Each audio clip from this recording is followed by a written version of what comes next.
বিপদ বিপদ আর বিপদ।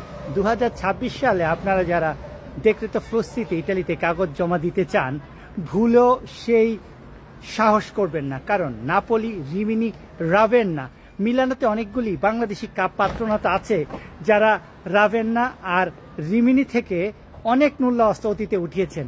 সেখানে সাঁড়াশি অভিযান শুরু হয়েছে এবং বর্তমানে ইটালিয়ান কোম্পানিগুলি ভয় পাচ্ছে।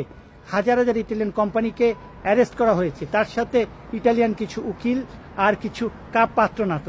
তাই আপনারা 2026 সালে যদি আপন কোনো কোম্পানিকে না চিনেন, ফ্লুসি জমা দেবেন না, কারণ 2026 সালের ফ্লুসির যে অবস্থা, পেপার তো পাবেনই না।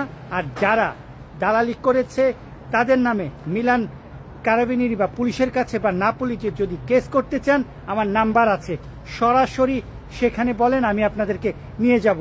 ইটালিতে এবার অনেক কিছু, কতগুলি কাপ আর দালালদের জীবন তস নস হয়ে যাবে। তাই সাবধান, ইটালিতে ফ্লুসি তারাই জমা দিতে পারবে সঠিকভাবে যারা ব্যক্তিগতভাবে মালিক চিনে, আর বাকি যারা আছে তাদের যে কি হবে একবার চিন্তা করে দেখেন। ধন্যবাদ।